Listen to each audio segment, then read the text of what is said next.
Okay, good afternoon, everybody. This is the Tuesday, November 18th, 2025 meeting of the Transportation Parking Commission. My name is Donna Lascalia. I'm the Director of Public Works, and I'm the Chair of the Commission. Catherine Bear is our new clerk, replacing Beth Capluit. So Catherine, if you are ready, if you could please call the roll. Okay, Director of Public Works, Donna Lascalia. Here. Chief of Police, John Cartledge. Here. Director of Planning and Sustainability, Carolyn Mish. Here. Parking Enforcement Administrator, Nancy Forrestal. Here. City Councilor, Alex Jarrett. Here. City Councilor, Deb Clemmer. Here. Devin Bruce. Here. Diana Foskett. Here. Jamie Albro Fisher. Here. Randy Saylor. Here. Okay, thank you, Catherine. And this meeting is being both audio and video recorded. First up will be public comment. If any member of the public who's here wishes to address the commission, this would be your time to do so. If you are here to speak on a topic that is on the agenda, I would just ask that you hold your comments until that time. It just makes for a more orderly meeting. But if you are here to speak on a topic that is not on our agenda today, now would be the time to do so. So you are welcome to raise your virtual hand, and there's quite a few people on the meeting, so I will need you to raise your virtual hand. It's going to be hard for me to see on video. I just ask that you limit your comments to 3 minutes, and I need your name and city, town, of residence for the record. So is there anyone here for public comment on a non-agenda item?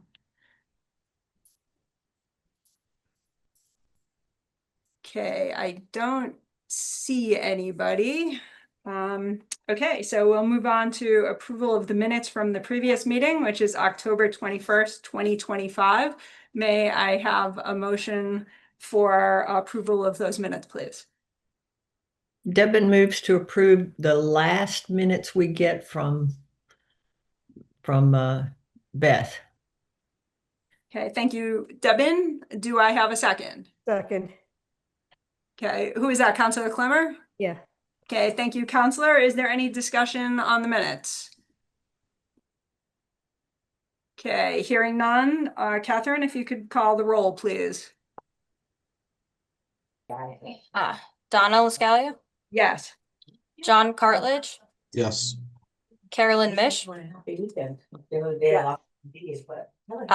Forrestal. Yes. Alex Jarrett. Yes. Deb Clemmer. Yes. Devin Bruce. Yes. Diana Foskett. Yes. Jamie Albro Fisher. Yes. Randy Saylor. Yes. Okay, thank you, Catherine. Next up is reports from departments and subcommittees. I have a few updates from the DPW. So our mill and overlay project is substantially complete. Warner Brothers was the contractor. We have resurfaced the following streets: Country Way, Russellwood Ridge, Morningside Drive, Winterberry Lane, Birch Lane, Maplewood Terrace, Church Street, Woodbine Avenue, Northern Avenue, Fair Street, and a section of South Street. And as I mentioned, the project is substantially complete. They're working through some punch list items.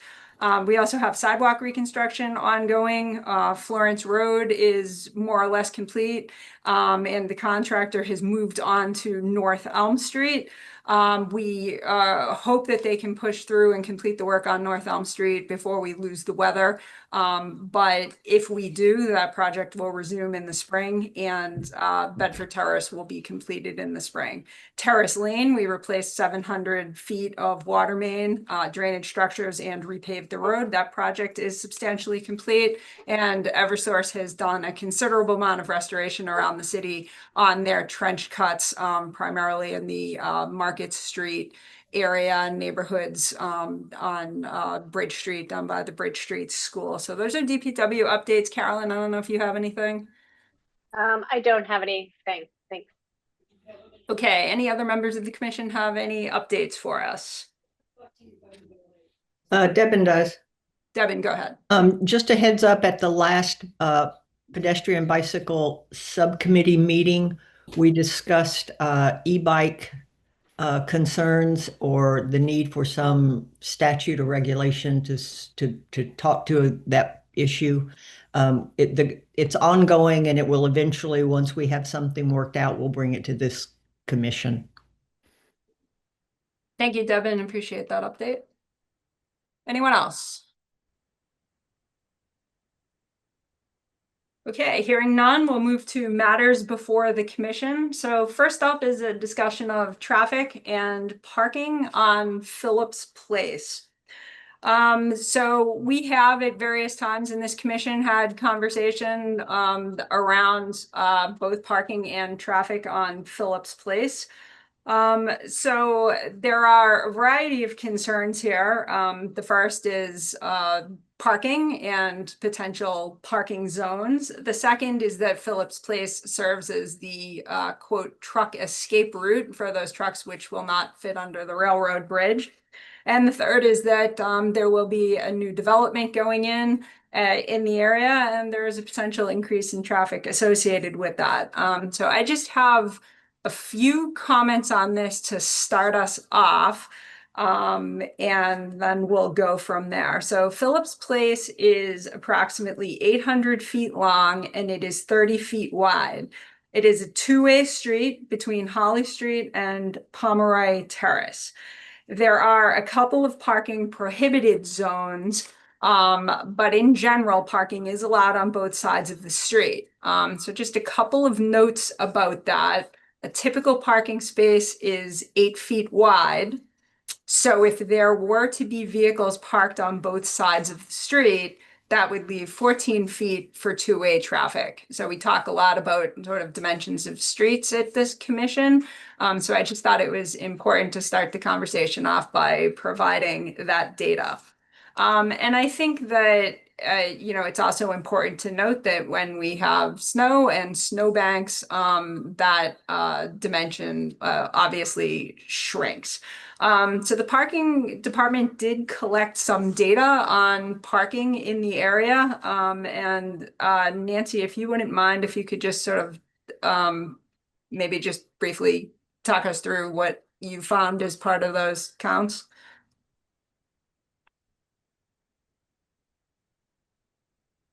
This count was taken at the request of planning. Carolyn, if you want to join in here. Sure. We made a count that was over a 2-week period, and then the information was provided to planning. The counts were taken at various times during the day and the evening, counting parked cars on both sides of the street. So Carolyn, you have the numbers. If you'd like to go ahead and present those, I'd appreciate it. Sure. If I could just screen share, then I could I think it's easier to look at the graphics for this. So,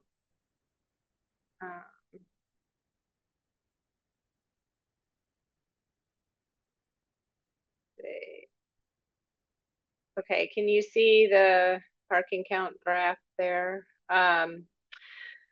So it was, as Nancy said, the parking enforcement officers collected data in a couple of weeks in October. So the top graph shows, and there were different hours during the day. So the blue line shows 10 a.m. count data collection, 1 p.m. data collection, 6 p.m. And so for this week, Monday the 10th, October 6th, there wasn't a collection for the evening, but Thursday that same week is a sort of 4 different collection times, and pretty consistently sort of the middle of the day is occupied, almost, about 90% or so is the peak, I guess, on Thursday of that week. And then counts were also taken Friday and Saturday. And so the percentage, we identified a way to sort of understand what the occupancy would be. So this is the occupied area along the street based on the dimensions between driveways, between no parking signs, and so forth. So towards the end of the week, also north side of the street and south side of the street. So these were the counts for the first week, and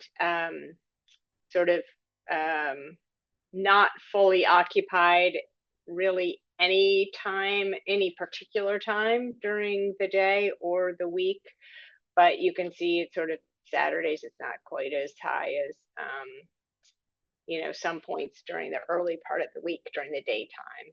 And the evenings certainly drop off, and the later part of the afternoon and evenings, parking demand drops. So you can see that there. So if you, on the bottom graph, similarly, it was the following week. So Monday, Thursday, Friday, and Saturday as well. And again, sort of on Monday, the afternoon counts weren't collected, just the morning and early afternoon. But for Thursday, Friday, and Saturday, all sort of 4 of those time slots were collected. So again, evenings, particularly towards the end of the week, the occupancy goes up, which means fewer spaces are occupied. So that's, was just to try to get a snapshot of what might be happening on a couple different occasions, to help just provide some, more data to the discussion.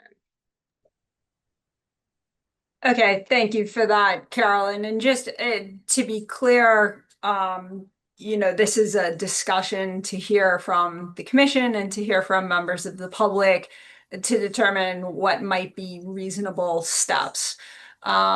So for the next part of this, what I would like to do is just call your attention to the photos that are on the screen, which were provided to us by a resident of Ward 3, which show tractor trailers sort of in various states, trying to maneuver through the designated quote truck escape route.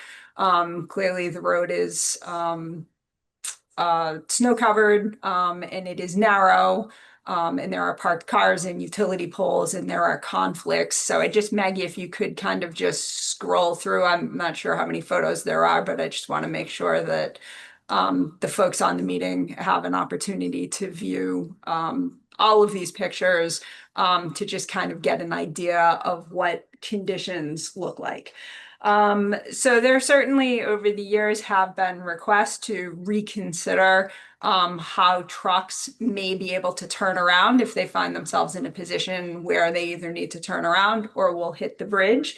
And as I mentioned in my opening remarks on this topic, we also want to potentially consider parking changes, whether there are restrictions or different zones, or who may be allowed to park where at what time. So this is meant to be a conversation where we hear from you and then determine, what the best potential next steps are. So I'll leave it there for right now and ask if there are any other members of the commission who have any comments on this or any more history that they would like to share. And then I will open up to those from the public who are here who wish to comment on this. So anyone from the commission who has any comments on this? Okay, hearing none, we'll Actually, Donna, if I could, yes, please go ahead, Nancy. over the years, have there been, my understanding is that there's been changes to the layout of Phillips Place as far as has there been any addition to stop signs or removal or moving of utility poles to make corners easier, to get around? Because some of these pictures that I'm looking at seem like they're years old. So I'm just wondering what changes may have been taken that may impact our discussion. Yes, I agreed. Some of these photos are quite old. We've added them to the agenda as they were submitted to us by a resident of Ward 3. Over the years, the road, to my knowledge, has not been widened. I believe that some utility poles have been replaced, but the utility poles are constrained to the public right of way, which does not change. So any movement on those utility poles is sort of inconsequential, or maybe your foot or two, which would not make an appreciable difference.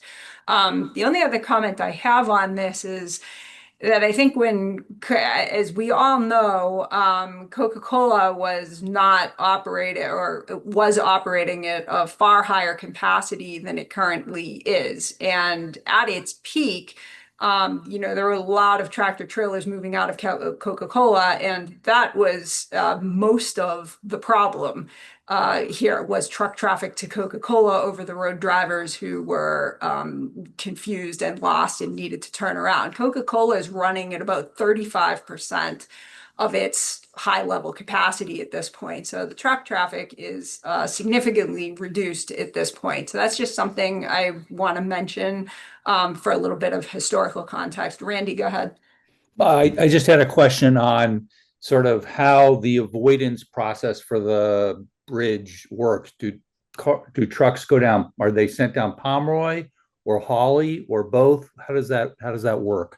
And how do they end up on Phillips, I guess? I think, and I'll ask the chief to correct me if I'm wrong, but I think it's handled on a case-by-case basis by the police. I think sometimes, a truck comes in, sort of comes nose to nose with the bridge, and sometimes the police may back them out. Sometimes, if that makes sense, sometimes the police may actually divert them and sort of lead them through the truck escape route. If that makes sense. And sometimes the truck may actually turn on its own following the signs that we have posted. Chief, do you have any other comments on that, or does that sound accurate? No, that sounds accurate. It depends how far the truck gets down Bridge Street too. If we can turn them around, we will send them back up Bridge Street, but normally they would go down Pomeroy to Phillips Place or somewhere down in that neighborhood, or down Holly Street as well. Okay. And try and get all the way back to Pleasant Street that way. Correct. Okay. Yep.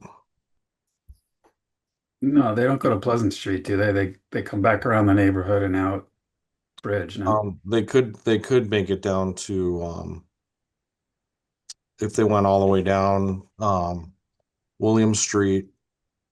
I don't know if they would make it Yeah, out. it's pretty tight there, but Yeah. yeah, maybe. So where would they come out then?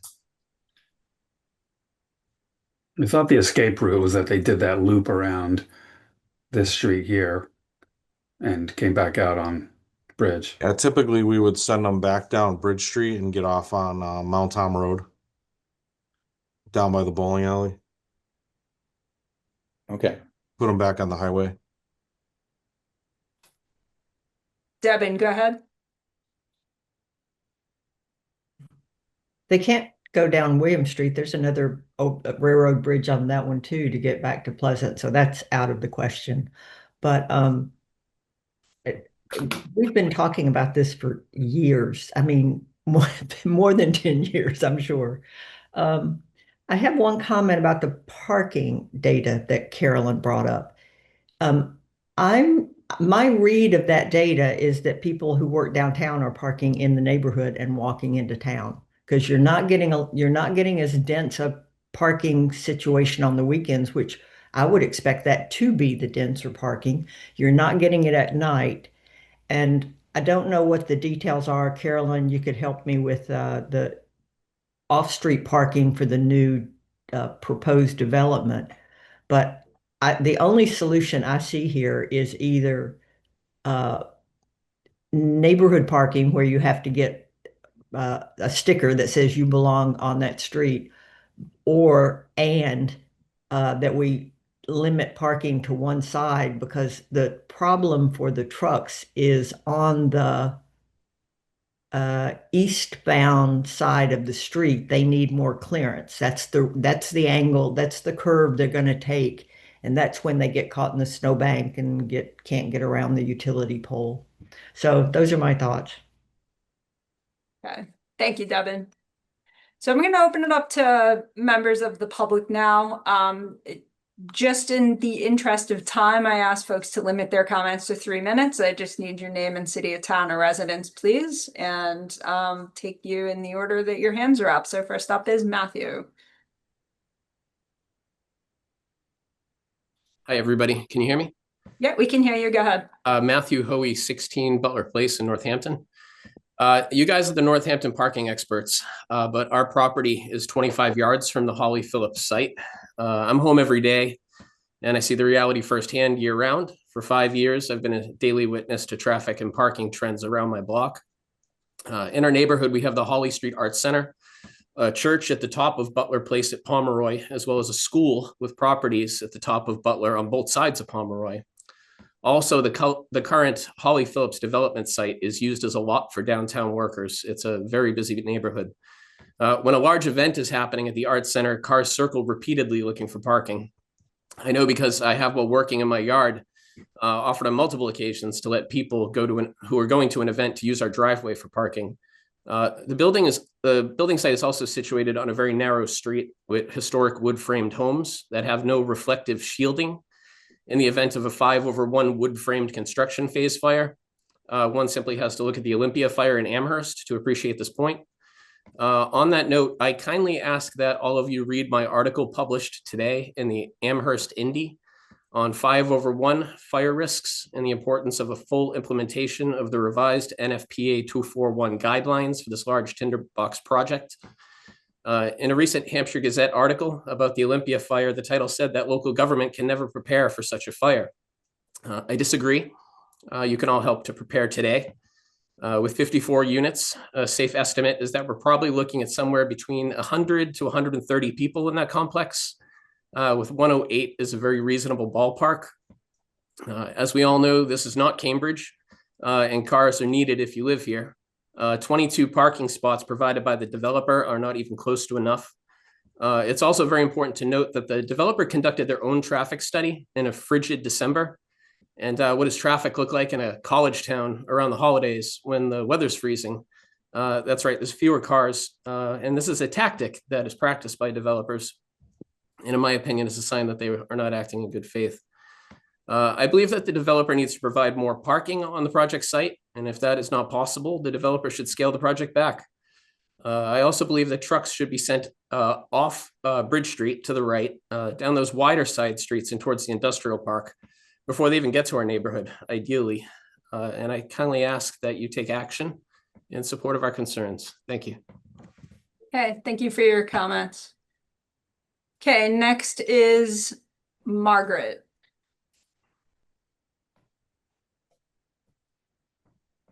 I'm actually waiting to comment on Franklin Street, so can you call on me when you get to that? Okay, yes, if you could please raise Thank your you. hand at that time. Thank you. Okay, next is Nina. Hi. I'm Nina. I live on Phillips Place. Thank you really for having this meeting, and thank you again to Councilors Jared and Clemmer for coming out to Phillips Place earlier in the year. Many of our neighbors, as you will hear, have been raising a red flag about the traffic and parking situation in Phillips for years, as we've discussed, sharing videos of flooding, cars and trucks getting stuck, needing police and tow help to escape, driving over the curbs and unable to move through the street when there is snow and it functionally becomes one way. We've heard that the street is spacious enough for two-way traffic, but given the way that the sidewalk and the edges of the street have degraded, it is too narrow for the current traffic and parking burden and will only get worse. Debin is absolutely correct that many people who work downtown park on Phillips because it's the closest street to downtown with unpaid street parking. So we should consider this a holistic issue for the entire city. I submitted 3 videos for the record filmed by a neighbor that clearly depict the difficulty that trucks getting down our street, even when there's not snow and when there's not cars parked on both sides, which can make it a challenge for even a sedan to drive safely. I don't know if that's something that made it into the presentation or if I can screen share at the end of this. Otherwise, I can share those with all of you after. Coca-Cola may have decreased their volume, but we have literally dozens of these videos and photos from Phillips and Pomeroy. This is absolutely an ongoing issue every day, and it's just not safe. And as Matt just mentioned, we've tried to sound the alarm about emergency vehicle access in particular. The changes coming to downtown will exacerbate all of these issues. And with the tragedy in Amherst, in a neighborhood that did not have the infrastructural capacity for the water needs of a major fire, I really hope you'll take these concerns seriously. Thank you.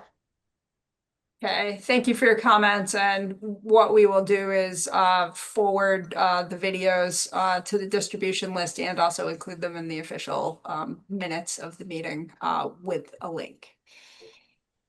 Okay, next is Mr. Palomo. Go ahead.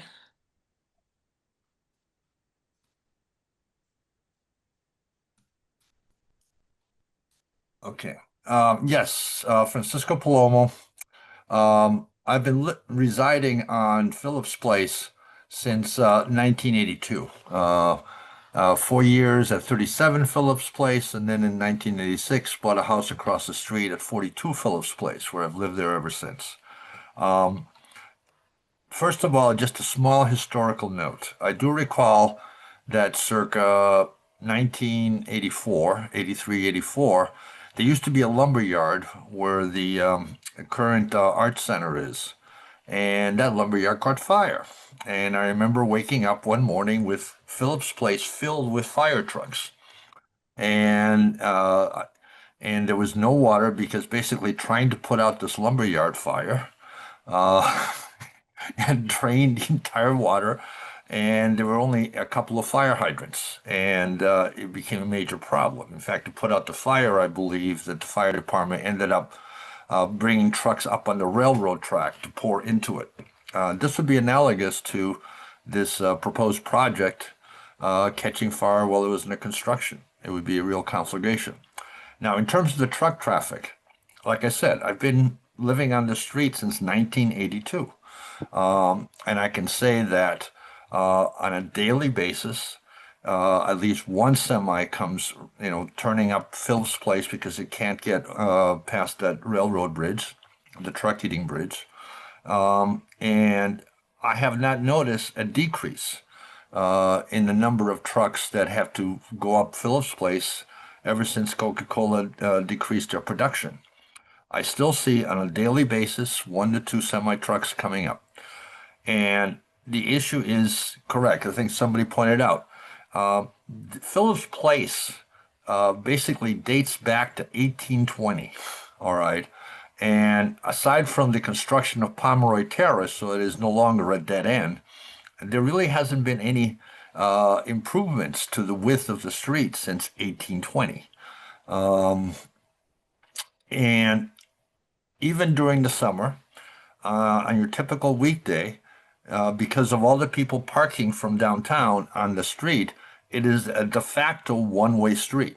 If I'm turning up to get home and there's a car coming the other way, either I or the other car has to pull over to the side to allow one of us to pass. All right. And it's a direct result. So at a minimum, I think the idea suggested of creating resident stickers is essential. Because as somebody pointed out, we're the closest street without parking meters. So, lots of workers from downtown park on our street. All right. And the other thing is once you have snow, the street becomes even more difficult and trucks can barely get through. And it becomes absolutely a one-way street. I noticed this picture that's up on the screen. Thank you for your comments. It's been 3 minutes. Okay. All right. And something needs to be done because right now it's unsafe. Okay. Thank you. Okay, next will be Deborah. Hi, my name is Deborah Berkovitz. I live at 59 Phillips Place. Couple things. First of all, the parking count, I was wondering if it also included people who are parking in the parking lot, which is going to be no longer once this building is built, because many more spots are taken up by people parking there who are they going to need. on-street parking. There's a lack of comprehensive looking at the parking here, which is the picture Main Street is going to put only more pressure on our street as there are spots locked on Main Street. And then this, we have completely, as people have said, completely inadequate parking planned for the unit on the corner. All of this making me super nervous with a fire risk. I oversee the corner. My office is at the corner of Pomeroy Terrace and Phillips Place. There's not a single truck that I have ever seen navigate that corner without going over the sidewalk and the curb cut. Could I take a second to screen share a couple of the videos for people right now as part of my 3 minutes? I'm sorry, I don't permit screen sharing from folks not on the commission, but you're more than welcome to email us at DPW info and I can distribute those. Okay. So what I will say is that in one of the videos, the truck had to actually stop. I mean, this is like entertainment for me. The truck had to stop. It had to redo something with its tires and the whole hind end of this 18-wheeler because it couldn't navigate the corner. We have lines of traffic sometimes on Pomeroy Terrace where cars are had to stop, where trucks are trying to navigate. I'm always worried about kids coming along, trying to cut what happens when there's trucks trying to turn left and people walking from the Bridge Street School. I've had trucks backing down Phillips Place. I literally, like every day or two, I'm sitting in my office. I'm like, I'm going to take a video of this. It is like, and I send them to people because it's so ludicrous that this is allowed. And I would encourage people to come to my office any day up in my house. You will be floored at what we're allowing. But all of this in the midst of an extensive fire risk that's ahead of us as that building is being built on the corner. How are fire trucks going to get up and down the street? We have a fire hydrant, up two doors away from me. They're not even going to be able to get through. So we have to plan for the worst, not for the best. And right now we appear to have a city that's, rose-colored glasses in terms of thinking about, not thinking about actually. I think there's not enough thinking going on about how the cascading effects of all of these different pieces of the development and the lack of infrastructure to accommodate what's going on now. I will also say Pomeroy Terrace is, I think, even narrower than Phillips Place is. For sure should be a one-way street. So we have a really narrow street and a really narrow street that are trying to accommodate 18-wheelers on what's really a daily basis. And these videos that I have and photographs that I take so are much. this year. It's 3 minutes. Thank you. They're not from the deep past. Thank you. Next is Fred. Hi, Fred. Welcome. Go ahead.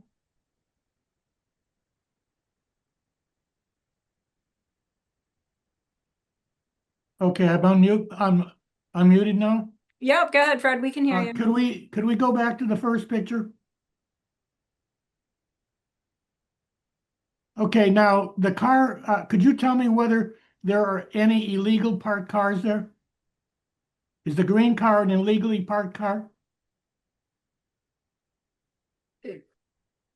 I think it's a little difficult to see from that photo. But go ahead with your comments. Well, I mean, my understanding is that we have a ordinance which says that if you park your car, you've got to leave 12 feet of open space for the next car. And I would say that green car there and the one in front of it are probably illegal.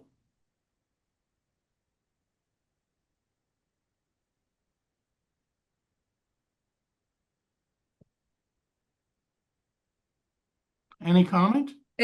Do you have any further comments for us, Fred? Well, I just asking the question. I mean, can I ask questions or does it have to be a comment? It really needs to be a comment. So well, the comment is, I think the green car is illegal and those cars should be ticketed. That's my only comment. Thank you. Okay, good. Thank you, Fred. Okay, next is Faye.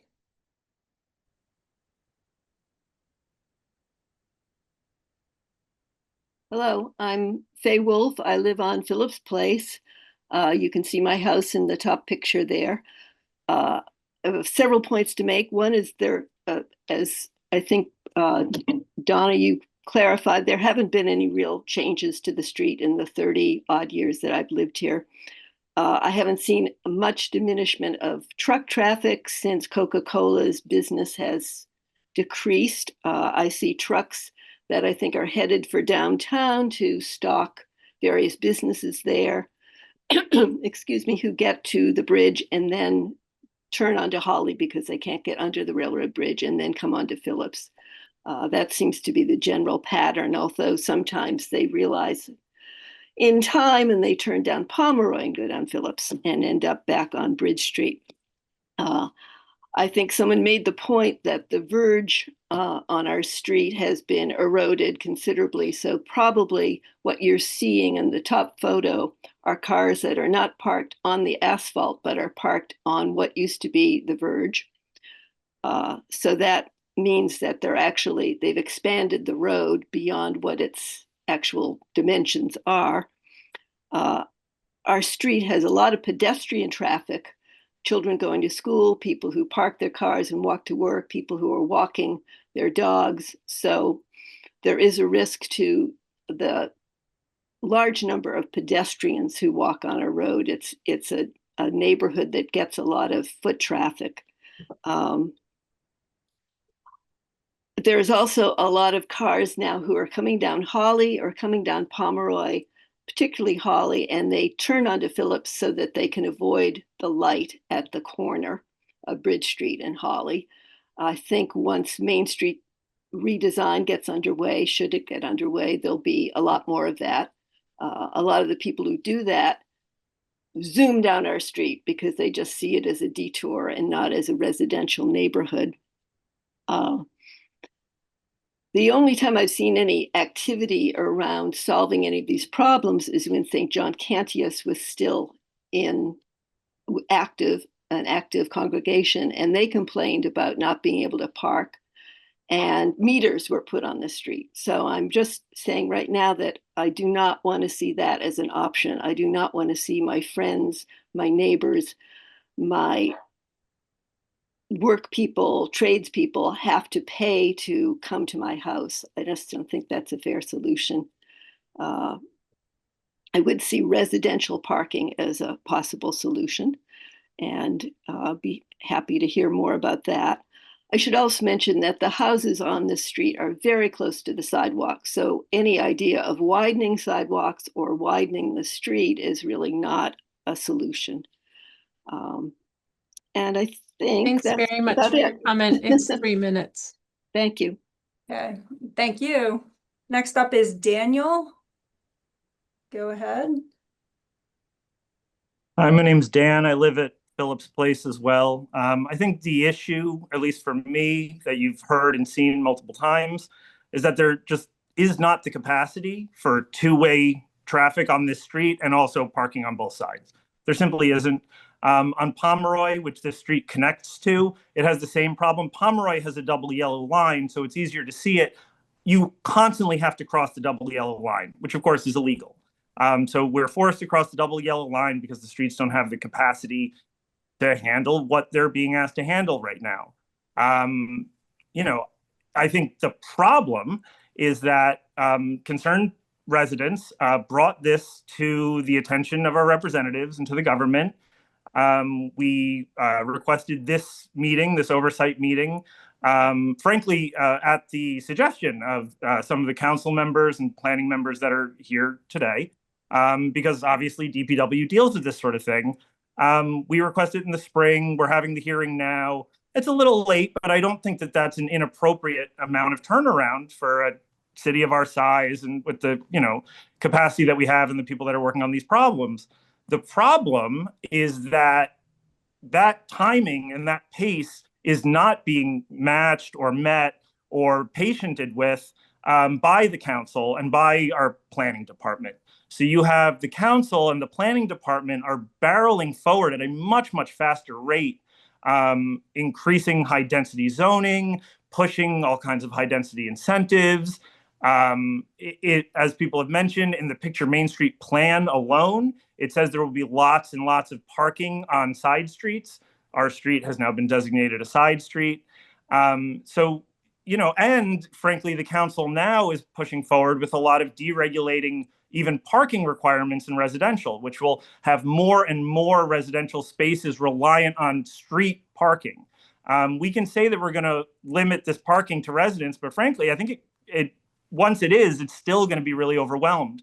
We don't have the capacity for parking on both sides and two-way traffic. We simply don't.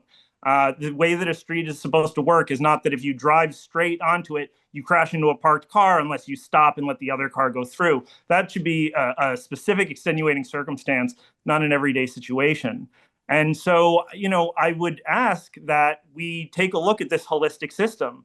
I think it's good that the DPW and the members of this committee are reviewing this and looking at this. I think it's great that residents brought this to your guys' attention and that we're having a full conversation about it. Unfortunately, many of the decisions about what our street has the capacity to handle have already been assumed or made by our city council, our planning department, this year, the year before, the year before, the year before, despite many of the residents bringing up these sorts of issues. And so if this is going to be the pace of oversight and review of the capacity of our very old streets in our very dated town that is now having a big push Thanks for your comment. for high regulation, for high density we've never seen before, this needs to be part of that system. And the system right now is broken, frankly. Thanks for your comments, Dan. Thank you. Appreciate Thank you, it. Donna. Yeah, thank you. Okay, next is Anna. Go ahead, Anna. Can you guys hear me? Yeah, we can hear you. Go ahead. Okay. Thank you for having this meeting. Hi, I've lived on Phillips Place for over a decade. And actually, as this meeting was occurring, there was a semi that went by and rolled over the curve of Pomeroy, which, as you've heard and as you know, is a daily occurrence. So right now, Phillips Place is unsafe. Now, semi trucks cut through regularly, and they shake our old New England homes and make it difficult for us to feel comfortable letting our kids play outside. As you see from that picture that you posted, in the winter, it becomes a one-way road, and it would be very challenging for an ambulance or fire truck to get through. Just adding, our sidewalks are also dangerous. I actually broke my foot on one of the sidewalks while holding my baby in a baby carrier. Luckily, I was able to keep him safe. My husband and I worry every time our aging parents come to visit us because of the state of our sidewalks in our street. I often end up pushing my stroller in the street with the semis going by because the sidewalks are in such poor condition. Residents are already pushed into unsafe behavior simply just to use our own street. And that's before you add a single car from this monstrously large development, which is going to be scheduled to be one of the largest buildings in Northampton that's planned on our street. And we don't know how many cars are going to be added because of that development, but it's going to be a lot. It's going to be more than O'Connell wants to admit, and more than I've seen the city wants to admit. We need to figure out what we can do, not only to make the streets safe for our own families, but also for the new neighbors who will be joining us. Thank you. Okay. Thank you. I don't see any other hands up for public comment on this. I have a couple of comments just in the interest of time because we do need to get through our other agenda items today. I think there's a couple of things we need to consider here. The first is the additional parking restrictions on Phillips Place and what those might look like and how those may either help or hurt, because sometimes parking restrictions can hurt, meaning if we remove parking, vehicle speeds can increase. So we just want to be careful that if we do something, it doesn't have some sort of unintended consequence. So I think that's the first thing that needs to be contemplated. And the second thing that needs to be contemplated is an assessment of the truck route. And I do just want to clarify that, yes, while Coca-Cola is operating at a greatly reduced capacity, it is our hope that they will review their operations and potentially re-examine their decision to leave the city, or that they will be replaced with someone who may actually, increase production, but that could also have a potential truck impact. So the second thing we would want to think about is how else can we get these trucks out of here? And that's certainly been contemplated over the years. There aren't a lot of good options. It's a very tight area. We have talked about Hancock Street on and off over the years, and Hancock Street has its own challenges. So I see it as, there's a couple of different things to consider. And what I would propose is that this conversation continues at probably not the next TPC meeting, but the one after that, just sort of in the interest of the time sensitivity of the proposed construction project. Do any members of the commission have any comments on this? But I think we need to discuss this a little bit more and contemplate changes to parking sort of as a first step. Anyone else have any comments on the commission? I would just add that I thought the sidewalk comment, condition of the sidewalk, was pretty relevant. I mean, if we're going to have even more residents in that area, maybe this is an opportunity to take care of that too. Yeah, thanks, Jamie. Noted. Nancy, go ahead. Still saying it's unable to. I would also like to see the amount of parking spaces that are going to go with this development. How many of those spaces are going to be service spaces? How many of them are going to be accessible spaces, staff parking, as opposed to resident parking? Can we get a hold of a layout like that, Carolyn? All resident. Yeah, I mean, it's all resident parking, and there are required accessible parking spaces to meet the standard for new construction. But we can certainly show that. I like just to piggyback on that, I think it makes sense for us to have further discussion. There are probably a number of things that that are happening here that could be addressed in different ways to address those. And also, like you said, Donna, looking further back up Bridge Street before the trucks even make it this far. So. Thanks, Carolyn. Go ahead, Brandy. Yeah, it strikes me these pictures are kind of horrifying, and the difficulty around the truck part seems like the first order of business to try and straighten out. That just is horrifying to do. I agree. We also need to ultimately figure out a parking scheme for that area. But at the first order, maybe work a group or all of us or some level working with the police department to come up with what are possibilities of figuring out how to detour trucks, because the other thing we don't want is more trucks going into the bridge. Overall, nobody wants that. So we just have to figure out how we can plan better for those occurrences, I think. Thank you, Randy. Devin, go ahead. Yeah, I'll be brief. My favorite comment is traffic is like water. And so the trucks don't want to do this. They know they're in a problem. We've got to give them a way out. But over the years, we've talked about Day Avenue. We've talked about other neighborhood streets that get problems from the trucks. So I really am sympathetic, Donna, with the problem you have. You can't redesign all the streets in a neighborhood to accommodate trucks that get lost. We've done the height restriction flashing lights coming off the interstate to try to tell people that they have to take a different route. So it's a frustrating situation for the neighbors, but it's also a frustration to us to try to figure out how to fix it. Thank you. Yeah, thanks, Devin. Nancy, go ahead. My major question is, I know that we have been addressing the truck route, but my question, as opposed when we're looking at parking, is where are we expecting all of these new residents to park? To me, that's kind of the major question right now, is where are we going to put all of these additional vehicles? So I think I know that we keep talking about truck routes, but I'd like to hear more about where are all of these residents going to park?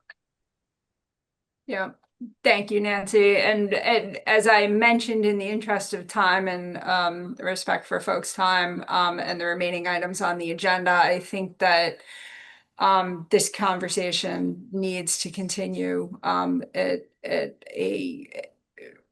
I would say it would probably be the January meeting. And we can look at some different scenarios and also talk about potentially what we can do with the trucks. I would propose that we probably need to have a third-party engineering firm take a look at this and sort of survey a lot of the areas in that neighborhood and then try to come up with something that makes a little bit more sense than what we're seeing right now. So I think my commitment to the folks who are on this meeting is that we will return to this conversation as soon as possible, and appreciate everyone's engagement and comments on this. For those folks who had videos that they wanted to share, Cindy's going to put our email address in the chat. It's dpwinfo@northamptonma.gov. And if you do have videos, we will make sure that they're shared with the commissioners. If you could just run them through our email address, we would appreciate that. So I'm going to move on to the next item on the agenda. If there's no further comments from anybody on the commission on this topic, I just want to make sure no one else has any comments. Okay, good. Next up is proposed ordinance relative to an all-way stop on Finn Street at Prospect Street. So we had our third-party engineering firm, Fuss & O'Neill, study multiple intersections throughout the city and make recommendations for traffic control. Changes in stop control are based on engineering metrics.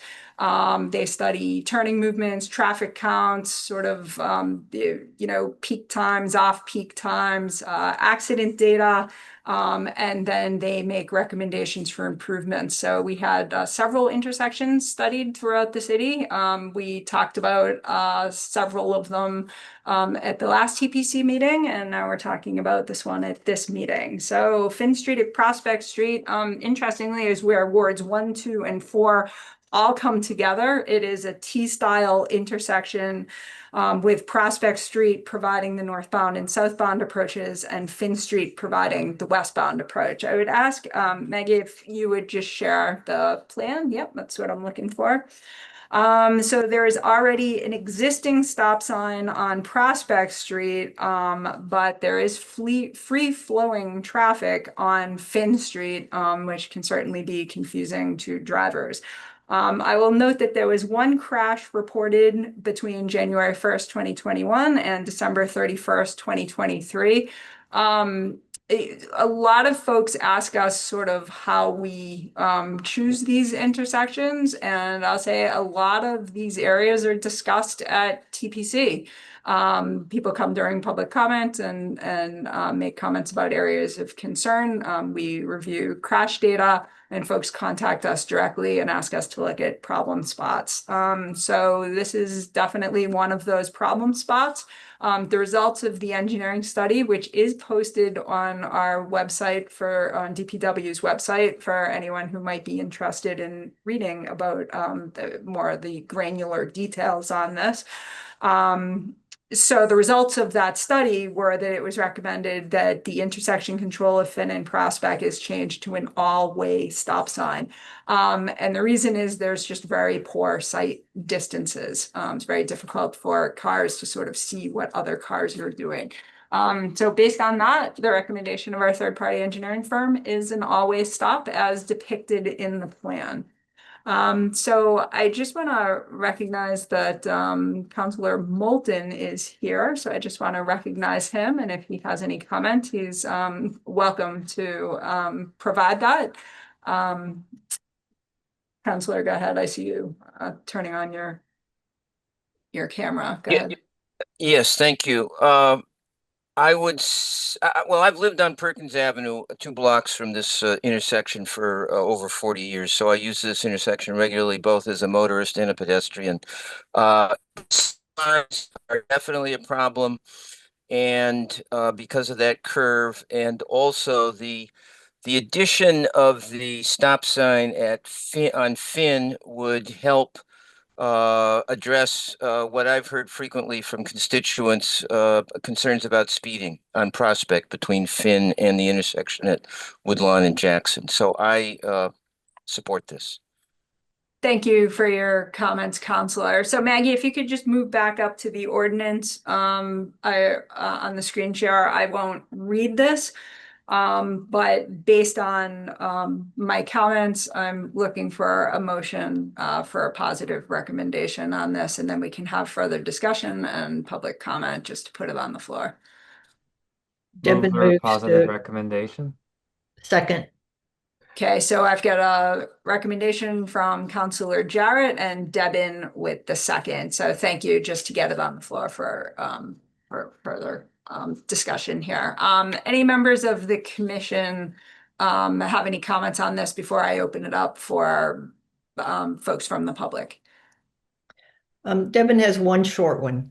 The center line is so funneling of the traffic headed onto Finn, so coming down Prospect and headed onto Finn, that in addition to the parking sign, I might suggest that you look at some of the traffic control on the street. If you could add any help there by maybe taking the center line out of that intersection. It prioritizes that line of traffic, of course.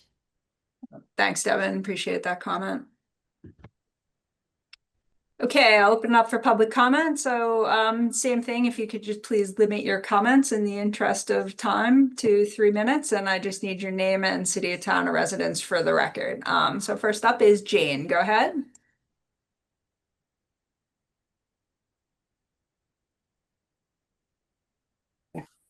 All right, for me, I think it's a big mistake to put stop signs there. You had an accident in 2021. I think I drive that way at least 3 times a week. I live in East Hampton because I'm coming to the Y. I'm coming up Finn Street, and I have a stick shift car, and so for me to be stopping when my car is on a hill like that, tilting down, and then having to start it up again, I have the possibility of rolling backwards before the clutch goes, stalling the car, and I don't see any problems at that intersection. I think the only problem I see is maybe for pedestrians who are crossing, that you might, and I don't see any speeding. I don't think it's possible to just be there. And then I think if you've got a 3-ton truck there with a stick shift that's going to be coming up Finn Street having to stop, then you have the problem of that thing possibly rolling backwards into another car because you've had them stop on that angle. And so for me, I think I'd have to find a different way to go to the Y. So, thanks. Okay, thank you for your comments. Next up is William.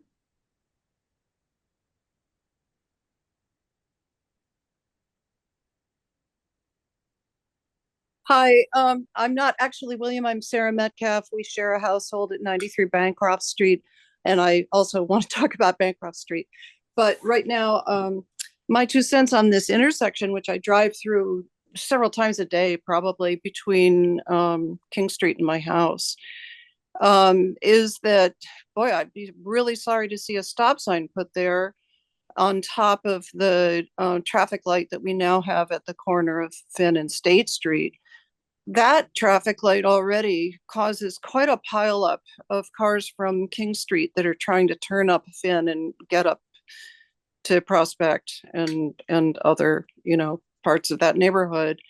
And if we had 2 places where traffic stops during peak hours on that short street, I could imagine, just a terrible ongoing daily traffic jam there. And it's really a tremendously important route for me to find some other series of streets up to my house from King Street would be very much more roundabout than this. And I've never considered it to be a problem intersection. I don't see how a stop sign there would slow traffic on the straight part of Prospect Street. People obviously already slow down to go around that corner. So I don't see that as being a relevant argument in favor of a stop sign. So I just, I would never have dreamed in a million years that was considered a problem intersection. It's a heavily used conduit, and the smooth flow of traffic coming up from King Street around that corner is, I think it's really important to preserve that. Okay, thank you for your comments. Okay, next up is David. Go ahead, David.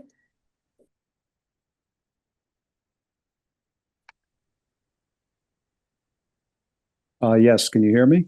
Yeah, we can. Go ahead. Okay. Give me 1 second here. I would like to, I've actually taken a look at the Fuss and O'Neill study, and I would like to make a few comments with respect to their findings and the MUTCD to which it refers, and which is the basis for determining whether or not the warrants are met for multi-way stop. One of the things that's explicitly stated in the MUTCD is that stop-controlled intersections will not be used for speed control. So that's one thing to just consider right off the bat. The second is that the study has several warrants that need to be met in order for stop control to be warranted, and 2 of those warrants are not met.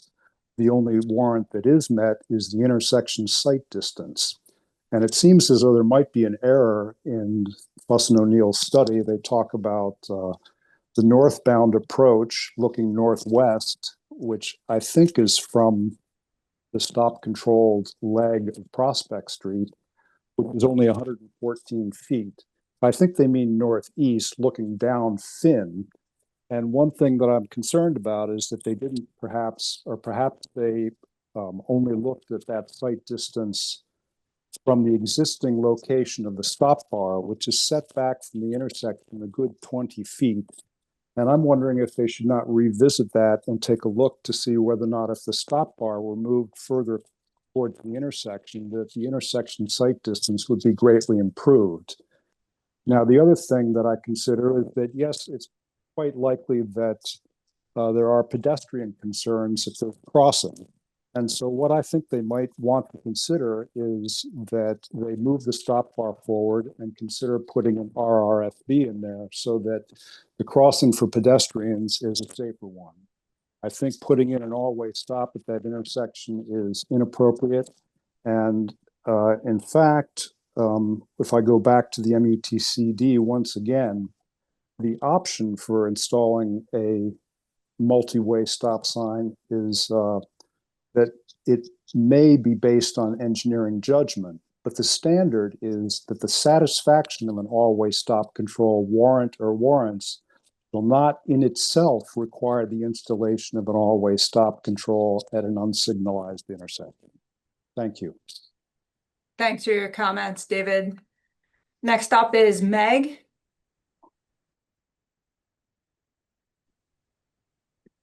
Hi, sorry, I'm going back and forth on it. Hi, and thank you for doing this. As a resident of Aldrich Street, appreciate this public forum. We didn't get a chance to have this conversation before the Finn Street light went in, and we would have had some input into that discussion as well. We did try to post facto, but it was after the time limit for it being 50%, given it was a state project. On this one, some of those concerns are still pretty evident for us. We said at the time that we were worried about cars speeding towards the light on Finn Street, and that is one cause for concern. You can feel it when people get to the corner and see the green and go. We see cars that speed out of Prospect Street, really not considering the stop sign at all, and jumping on to Finn and heading that way. We do have backups of traffic already at that traffic light both ways at different periods of time during the day. But at this point, if there's a four-way stop, it means there are 3 stops within a few hundred yards of each other. So you have a stop at the corner of Finn and Prospect, and you have a stop at the corner in the middle of Finn, and then you have another one at the end of Finn. And people get pretty annoyed at all of those stops. You know, they want to get through them and they find shortcuts to them. We have raised issues around the light on Finn Street, that the timing right now is difficult for pedestrians to get through it at some of the crossings. People are making left-hand turns frequently when they're not supposed to, or they make right-hand turns when it's legal to, but they don't know pedestrians are in the crosswalk. So we haven't really resolved the use of that light. Also, this stretch of street is supposed to be 20 miles an hour, but it's not really signed well for that. It's signed coming down from Prospect. You can't really see the sign. It's way up on the street. There is a sign for the crosswalk as you're going north on Finn, but it's hidden by a tree. We have kids, it is a walk to school route. We have kids who use that crosswalk, but most of us who live in the neighborhood don't cross there. We cross farther down, closer to Warfield and Aldrich Street, which is a pretty safe crossing site. So one way to maybe think about other ways to approach this might be moving that crosswalk and really putting up 20-mile-per-hour signs that that get observed, that people are held accountable for in terms of speeding. And I'm also thinking about the consideration of noise and air pollution in cars that are coming to a full stop 3 times for the residents who live in that neighborhood. So it'd be great if we could revisit this and maybe talk with residents about what it's like to live in that slot and think of some other ways to be able to deal with the traffic piece. Thanks. Thanks for your comments, Meg. Next is Paula. Hi, I'm going to leave my camera off because my internet's unstable. In Paula Regano, I live at 45 Finn Street. In the picture, if you look at the stop sign that's proposed on Finn Street, my house is 3 houses down with the pool in the yard. I've lived here for 36 years. My husband has lived here for 60 years, and we just don't see this intersection as a huge problem, with perhaps the exception of the crosswalk. And contrary to what Councillor Moulton said, I believe he said that he believed a stop sign on Finn Street would slow traffic at Woodlawn and Jackson, which is almost a mile up the road. So I'm thinking maybe he misspoke and he could clarify that. But in any event, I fail to see how, when there's a traffic light at Finn and State, that this stop sign makes a whole lot of sense. And it's just going to back up traffic more and add to the existing traffic backups that are already occurring. To me, I agree with Meg Robbins. It makes more sense to move the crosswalk down to the corner of Warfield and Aldrich, and have a crosswalk there, or put a crossing light, some sort of pedestrian crossing light at the existing crosswalk. I also agree with the previous person who spoke. I have not read the traffic study, the report that was done. I would love to be able to access that, but the line is back further, and maybe if we move it up, that would help. I am personally opposed to putting a 3-way stop here. If anything, the only thing that makes sense, and I sent an email in about that, would be a stop sign on Prospect turning onto Finn, to slow the traffic down heading into the light.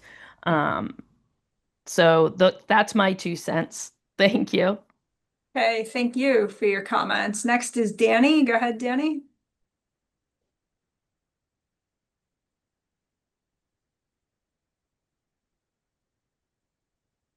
Oh, are you able to hear me? Yeah, Hopefully. go ahead. Okay, great. Sorry. Seemed like it wasn't unmuting. So appreciate the opportunity to speak. I'm actually Denise McCon. I live at 32 Perkins Avenue, approximately 2 or 3 blocks from this intersection.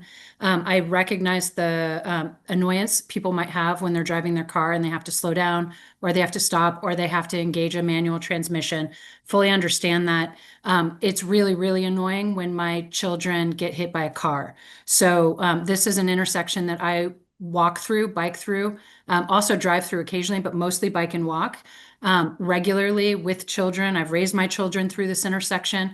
They are just now at 14 years old, permitted to cross this intersection by themselves. That's how bad this intersection is. I recognize that it's annoying, and I recognize that it's an issue that might back up to Finn. I'm actually very thankful that there's a light there at Finn, because that means now my children can safely cross that street as well. So one question, I'm really excited that the city is taking this on. I'm appreciative of trying to figure out what the problem is, what we are trying to prioritize. If what we're trying to prioritize is smooth traffic, if that's our goal, then absolutely stop signs wouldn't be appropriate. If what we're trying to prioritize is a safe passage to school and a safe street for our children, I'm a strong proponent of either putting in a lighted crosswalk here so that our kids can cross safely, or stop signs. This particular stop sign and the one right up the street on Prospect is incredibly problematic. I've stood there on the sidewalk pointing at the crosswalk, asking drivers, in some cases having to actually verbally, out of my own enthusiasm, try to get them to stop. They don't stop. And I think adding a mid-block crossing up the street is even more dangerous. People don't cross in mid-block crosses. If you look at the one at Prospect that's just up the street where the bus stop is, right at the end of Stoddard, that is probably one of the most dangerous intersections for pedestrians in the city. People don't stop and they travel incredibly fast. So for me, I'm very thankful that the city is willing to take pedestrian and bicycle safety seriously. Thank you. Okay, thanks for your comments. Next is Anne.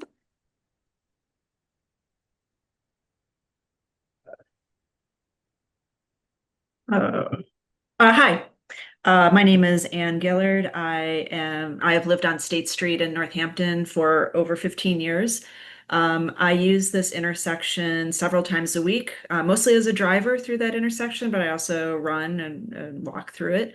I am against adding stop signs at this intersection. I really think this is a solution in need of a problem.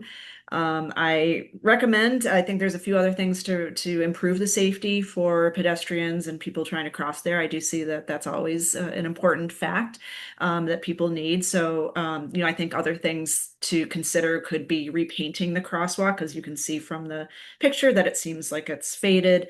Repainting it could be helpful for pedestrians. DPW could also add lines on the street in all directions approaching the intersection as cars come in. That could help slow traffic. You could also create a raised crosswalk or a lighted pedestrian sign, like somebody else just mentioned. In my opinion, adding more stop signs in addition to that stoplight at Finn and State is just going to continue to pile up traffic without doing anything to improve pedestrian and bike safety. So just to conclude, I am against the adding stop signs at that intersection. Thank you. Okay, thank you for that comment. Next is Dan.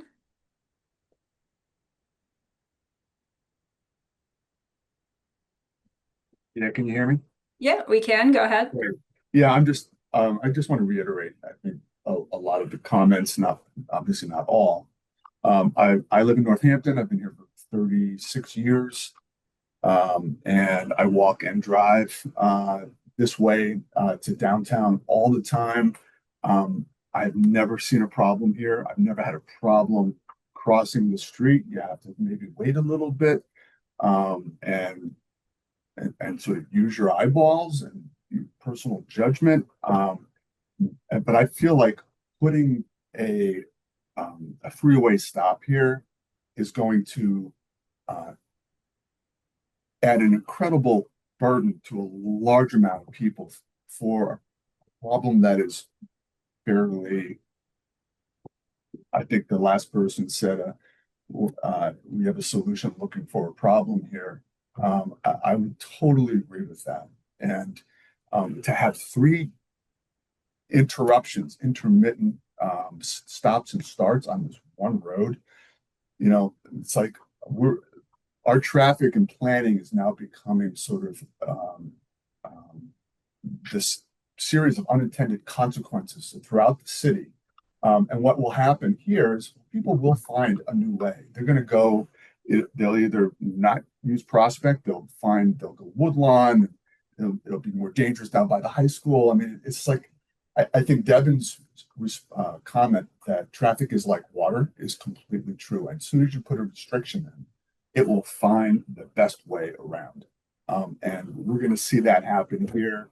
And it's just going to be just another reason to not drive through Northampton, which I know is the main policy goal of our planning department, is to turn it into a completely bikeable city, which is great. But most of us, particularly as we age, are not going to be biking from, November through April or May. So that's all I have to say. Thank you, Dan. Next is Brett. Go ahead, Brett. Hi, Brett Constantine, Florence. Thanks for the opportunity to speak. I appreciate everybody's work and everybody's comments. I would say the first thing that I thought of when I saw this on the agenda was, that would be annoying, but that would be safer. So I think that almost everybody who has spoken against this has mentioned that there isn't a problem for cars, but there is a problem for pedestrians.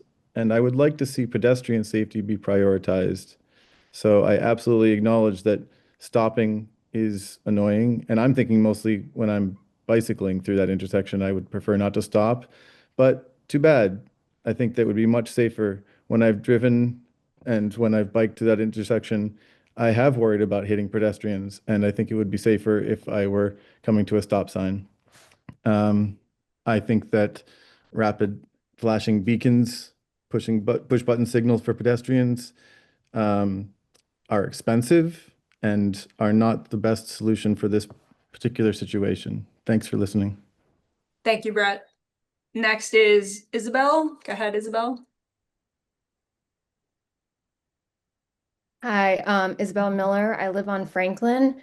There is a four-way stop near Franklin and Jackson, and I go there all the time. It doesn't matter if there's a stop sign.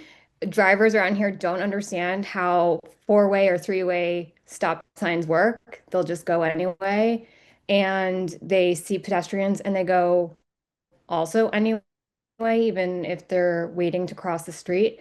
I don't think a three-way stop is what will fix the solution. I feel like better marked signs, maybe an orange painted crosswalk, or like we have flags over here that you can grab and walk across with to draw more attention to you. But the other day, I forgot, there's a new four-way stop on Trumbull and State. I stopped there and then I got to the light on Finn and I forgot it was a light. I thought it was another four-way stop and I sat there for a second. And I think the mixed stop sign, light, stop sign gets confusing. And I feel like so close together, it doesn't flow as well. But I do think that simple little solutions like a bright crosswalk or something, and clearly visible speed limit signs would help a lot. Thank you. Thank you for your comment. Next is Chris. Hi. So I actually used to live in this neighborhood and then I moved 2 years ago. And so I share the concerns that I think David made very well about the traffic study. Actually, first of all, thank you for posting the traffic study. I've been looking for that. I know it had been requested a few times, and I think it's great that that's out. It would also be great if it were linked in the agenda, of things like this as the next to the agenda there. But yeah, I think that the sight line has to come from that that green existing stop sign stop line being so far south at the intersection. If you're actually at the intersection as you need to be to see east, then I think you can see west as well. There are also some pretty standard things in traffic engineering that, you put in too many stop signs and it actually kind of becomes self-defeating because compliance goes down, which is a bad thing to think about, but it is sort of a recognized thing. I had an issue once at this crosswalk where I did almost get hit, and I realized what it was is that the driver was headed west on Finn, and the sun was straight in their eyes, and they couldn't see me. And after that, I can admit it now because I no longer live there. I just made a habit of crossing mid-block forever after. Um, though I'm not sure if moving the crosswalk to mid-block, I mean the Aldrich Warfield area, works because then, you know, if somebody's trying to walk along Prospect Street on the east side, I'm not sure what they do. And I don't know if we can have two crosswalks close together. But it is a thought. I know that, you know, for example, you're not allowed to put a flashing beacon in at a stop controlled intersection because you're really only supposed to have like one control at a time.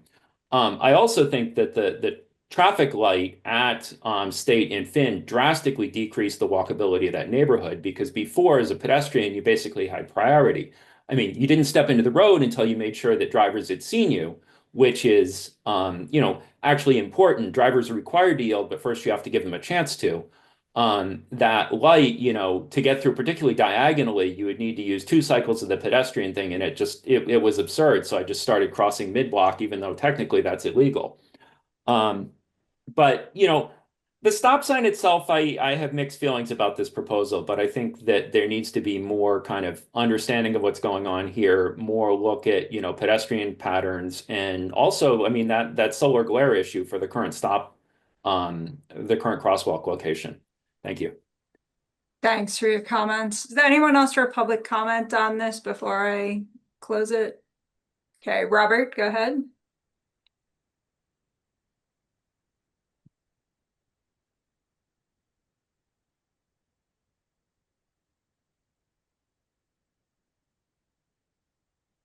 You should have a message to unmute. There you go. You can hear me? Yeah, I can hear you. Go ahead. Hi, thank you. Robert Horton, I live on Warfield Place, so I'm very familiar with this intersection. I think many, if not most of the things that were stated are true. It's dangerous. It's hard to get across at various times of the day. In one sense, it makes perfect sense to have stop signs, to have people slow down on that corner.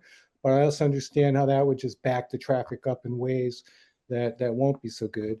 I think one of the things that happens a lot is people coming down Prospect Street, coming into that sharp corner, sometimes they're not going around the corner, they continue on Prospect Street. And, you know, folks who live up at that next intersection understand that when people come around that corner at, you know, 40 miles an hour, and now you're in a, you know, a 30-mile-an-hour zone. I just think anything that we can do to calm the traffic as well as improve pedestrian safety should be what we do. And lastly, I would say it's helpful to have the light at King Street and again at State Street. But if you're a pedestrian, you wait a long time, and very often you get a signal to cross, but someone's got a right turn or left turn priority, and so it's not a very safe intersection, even as it exists for pedestrians. And that's it. Thank you, Robert. And in the interest of time, I do need to close public comment on this as we have a couple more agenda items to get through, and we still need to get through this one. So, so thanks everyone for your comments. I just have a couple comments on this, and then I'll open up to members of the commission. First, you know, it's difficult for us anytime we recommend you know, improvements to intersections or improvements to roadways. We receive a lot of comments from folks, and we do try to incorporate those, but you know, ultimately there have to be decisions made around how we're going to move forward. And we have to think about what those decisions are based on our available resources and budgets. So there's been a few things that have been discussed, like maybe further study or like an RRFB, or we move the crosswalk. And I just want to be clear that you know, these sorts of things require resources from the city that may not be available. The implementation of RRFBs can cost up to $50,000 per set. reconfiguring a crosswalk or adding a crosswalk where there isn't one requires sidewalk work. It can require utility reconfiguration. It requires the installation of ADA compliant ramps that can conflict with the available geometry of the roadway and can cost well into the 5 figures or even 6 figures. So it's just important to be mindful that when we're looking at improvements that we can make, we just have to think about what our available resources are. So I'll sort of leave my comments at that and open this up to other members of the commission if they have any comments or further discussion on this. Councilor Jarrett, go ahead. Hello, thanks for having this. I wanted to comment a couple things. One, the understanding that slower speeds means even if there are people who don't understand the rules, that any crashes that happen are slower, and thus not as dangerous to the people getting hit. I wondered if the and what we did over on Hatfield Street, we did a temporary stop sign because we were concerned, temporary always stop. We were concerned that there would be traffic impacts. Would this be appropriate to implement as temporary and gather feedback from that and then consider making that permanent? Yeah, thanks, Counselor. We did not note any concerns with queuing. The reason we did a temporary installation there is we were concerned about queues during peak hours. So we were concerned about rush hour queuing. So that was the reason for the temporary stop sign there. And there was, of course, the cost associated with analyzing the data around that. But it was warranted based on the heavy traffic flows. Heavy traffic flows like exist at that intersection were not identified here. Queuing was not identified as a concern. And doing something like that would have an additional cost that we would need to determine is that warranted, because ultimately it would be an engineering analysis. What's happening with the queues? Are people turning somewhere they shouldn't be turning? Is there some conflict that we don't know about? And that would have to be assessed, and there is a price tag on that. Nancy, go ahead. Why is the stop line so far back on Prospect at that intersection, where it's nowhere near where the sidewalk is? Is there a reason why that's so far back? A lot of times we push it back to give pedestrians clearance to enter the sidewalk and to allow drivers to have visibility with the pedestrians. You don't want to put the stop bar right up on top of that sidewalk in a way, or right at that intersection, in a way where you have people nosing out and making an unsafe condition. I mean, that's just sort of the general theory behind where you paint stop bars. Okay, thank you.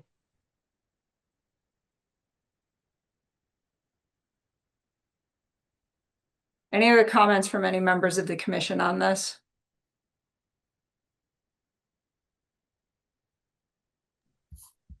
And again, what I'll say is any implementation of changes on roadways definitely provides an opportunity for engagement and opinions from a lot of folks. And the difficulty for us is that ultimately there has to be a decision-making body. And, we have to move within the ability we have to move and within the budgets that we have to move, given the best information we have. We've sent this to our third-party engineer. These are the results of the study. We have vetted it. I mean, we received this study some time ago. We've vetted it internally, and we would not be bringing it forward if we did not feel like it was appropriate. So I will be supporting this for those reasons. And again, I hear everybody's comments and I appreciate their comments. And this is hard, to make decisions like this for the streetscape, and we do the best we can with the available data and with the available money we have, but our priority has to be the safety of all road users. And I believe that this will improve pedestrian safety at this intersection. And again, for that reason, I will be supporting it. Nancy, go ahead. If this is put in place, will you use like the electronic signboards to alert people that there's a new setup in the intersection? Yes, we'll work with the police as we have with the implementation of the other stop signs, and post the detail and do what we need to do to communicate to drivers. So absolutely. And I'll also mention this is just a recommendation from TPC. It gets referred to council and then it gets referred out to committee. So there's plenty more opportunity for commentary around this. This is just the first step in a process. Councilor Jarrett, go ahead. Thank you.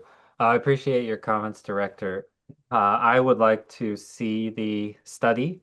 I have not seen that yet, but I feel comfortable giving it a positive recommendation at this point in the process, understanding that the council will have a couple more times to listen to folks and to make the decision. And the primary reason is that if it's it's in the interests of safety for all road users, and of course especially vulnerable road users. If that is what the conclusion that you have drawn, that is enough for me to give a positive recommendation at this point, pending reviewing that study. Thank you, Councilor Jarrett. And again, this gets referred to the council and then gets referred out to legislative matters and then goes back to the council. So there's plenty more opportunity, and I'm also happy to appear and answer questions, whether at council or at legislative matters. And I will again note that our challenges are around, available funding, and it is often a really nice idea to say, we should look at other options like RFBs or moving sidewalks or moving crosswalks, but we have to sort of work within the reality of what we're able to achieve. And, based on the geometry of this intersection and a fairly extensive analysis by a third-party engineering firm, this is what we've landed on. So are there any other comments? Okay, hearing none, we have a motion on the floor for a positive recommendation for an alteration to the ordinance to install a proposed all-way stop control at this intersection. Catherine, if you could please call the roll. Donna Lascalia, Yes. John Cartledge, Yes. Carolyn Mish, Yes. Nancy Forrestall, Yes. Alex Jarrett, Yes. Deb Clemmer, Yes. Devin Bruce, Yes. Diana Foskett, Yes. Jamie Albro Fisher, Yes. Randy Saylor. Yes. Okay, thank you. And thank you to those who came to speak on this topic. And again, there'll be plenty more opportunity for comment on this.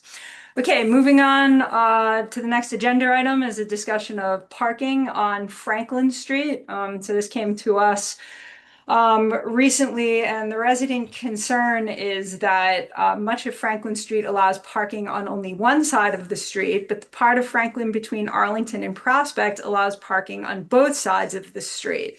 So there is concern that Franklin Street may be too narrow to allow parking on both sides, creating a tight squeeze for vehicles. So I just have a couple of notes on this, and then we'll open it up for members of the public. So Franklin Street is approximately 2,500 feet long, and it is 20 feet wide between Elm Street and Prospect Street. There are a couple of parking restrictions that are in place. And the purpose of this agenda item is to contemplate what we may or may not want to do to implement parking restrictions or not. And just to stress, no decisions will be made today. We just want to hear comments on this. So with that being said, I just do want to be mindful of the time. So I'll ask the folks who are commenting if they could just be considerate of the time and just need your name and city or town for the record. And first up is Isabel. Go ahead.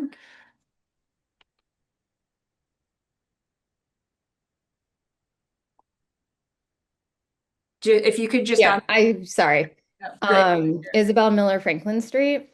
So I have lived here for about 8 years, and I live closer to the Prospect. I'm at 127, and I have not had a problem with double side parking ever. The only time it gets tight is when the synagogue parks on that street.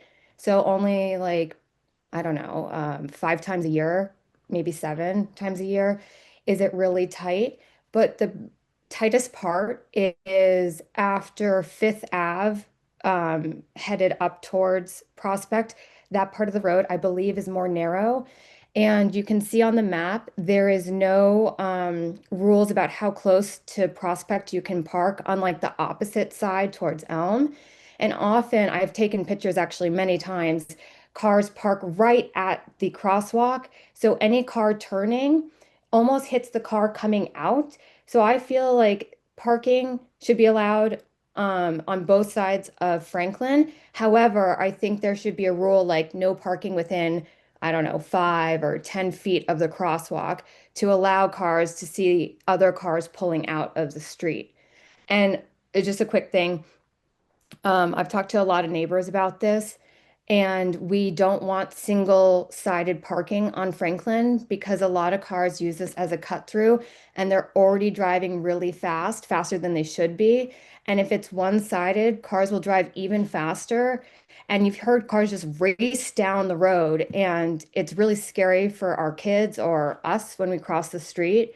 And if it's only one-sided, they'll probably go even faster. So thank you. Thanks, Isabel. Next is Margaret. Go ahead.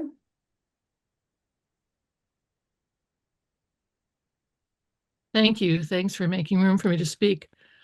So I own a house at 63 Franklin Street. My husband, Justin Hennick, and my name is Marge Bruchek. My husband, Justin Hennick, and I have lived here for 33 years, and we have seen everything, including accidents right in front of the house because people tend to speed from Elm Street onto Franklin, and when they get to that little hill at the turn of Bancroft, they just zoom down that hill. Actually, I can hear cars zooming outside as we speak. So speed is an issue. We need better speed control on the street. I agree that we should not have one-sided parking all the way down, but we need to do something. Right now, the parking in front of my house, and I'm right near the corner of Bancroft, is on my side of the street, but the sidewalk is on the opposite side of the street. And so what happens is people get out of their cars onto my lawn, onto my plantings, onto everything. So that's a problem. The parking should be where the sidewalk is. But when we get down to the other part of the street between 4th Avenue and Prospect, cars are often parked on both sides, and it is very, very difficult for vehicles to get through. I had a stroke 3 years ago, and the ambulance had to actually back up and take another street to get to my house in time, which was a very serious concern. When there are storms, it's hard for people to get through.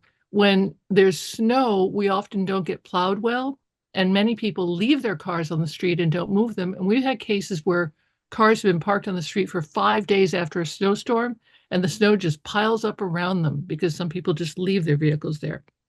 I'm worried about animals. One of my cats was killed immediately in front of my house, again by a speeding driver. I'm worried about pedestrian traffic. We have a lot of pedestrians that walk in the roadway, not on the sidewalk, but in the roadway. And again, speeding cars are a problem. So I'm concerned about the speed on the street, about the narrowness when there are cars on both sides. And one thing that Deb suggested when she stopped by my house the other day to tell me about this meeting, and she said, what about staggering parking? So it's on some sides, part of the street, on the other side, part of the street. That might help. But I'm also deeply concerned about the proposed Main Street project because Our street is already being used as a shortcut for people who are trying to get to the other side of Northampton. And I see a lot of cars that are not routinely driving by here coming really fast. So speed is the biggest concern. Speed, safety, pedestrian traffic, parking, all of it's a concern. And I'm actually very glad that you're looking into this and considering this street. But I'd also like to say in the future, I was notified this meeting started at 4. It's now 5:41. I have to leave for a medical appointment, so it would be really helpful if on the agenda you could have an approximate time when a topic might come up. So observers don't have to sit through the entire meeting just to get to the part that they're most concerned about. Thank you. Thanks for your comments. Councilor Clemmer, would you like to comment on what you found when you spoke to folks in this area? Sure. Yeah, I went over there on Saturday, stopped at every house in my ward, and I was able to reach a lot of people at home. And like Margaret said, the big concern is it's used as a throughway, and people are very concerned about traffic if we do open it up to one-sided parking. And I did mention the chicane effect, and people seemed open to that idea and seemed to like it as an option. And but I think just removing parking on one side would not be a good idea because it is very, people will be flying through there. So something like the chicane effect, I think, would work well and slow down traffic and open up the street a little bit too. Thanks, Counselor. And just to be clear, the chicane effect to which the counselor refers is sort of alternating parking on both sides of the road, which actually has a traffic calming effect. And can be something that we use in places where we're concerned that restrictions to parking may actually open up the roadway more and create speeding. Any members of the commission have any comments on this or need any clarification? Carolyn, go ahead. Thanks. Yeah, I mean, I think as we know, removing parking has that effect of allowing vehicular traffic to speed up. So I would be concerned about eliminating and even eliminating parking on one side. I think the dimensions you gave, it's 30 feet. Is that what you said? And then 2 side parking, or was it 20?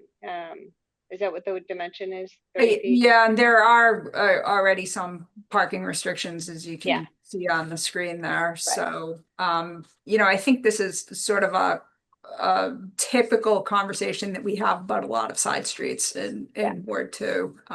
Is it wide enough if you have people parked on both sides? Right, but you still, I mean, that's wide. 30 feet is wide compared to many of the other streets. And I think that certainly, as one of the other speakers mentioned, up towards Prospect, and it segues nicely into the ordinance that's about to go to City Council, I think Thursday, about 10 feet parking 10 feet off of crosswalks. So I think that will address that issue, but certainly around each of the intersecting streets, parking does act to slow cars that are coming off of Prospect Street and wanting to pick up speed. They can't if cars are parked on both sides. So I would be a little hesitant to support removal of parking on one side, just for that reason, because it is a straight street. They have hills on both sides where people can really get speed going from either direction. Thanks, Caroline. Councilor, Councilor Clemmer, did you have something? Yes, thank you. I forgot to mention there, towards Prospect Street, there is a hill there, and visibility is a little hard to see people coming over it, and people do go flying over it too. So if something was done, I think we would need to take that into consideration. The way the chicane would be set up on that area and slowing that part down. Okay, thanks, Counselor. Randy, go ahead. I see your hand up.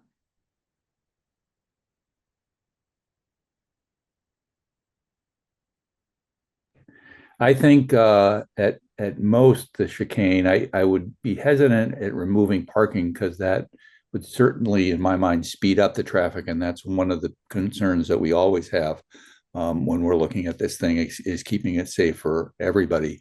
So it's and I'm not sure how to conceptualize the design of a chicane through that, but that would be something that may be worth considering. But I would be hesitant to remove parking from one side of the street because that's one of the more effective traffic calming methods that we have in various areas, and it can be difficult sometimes, but it also keeps a lot of people safe by reducing speed in general.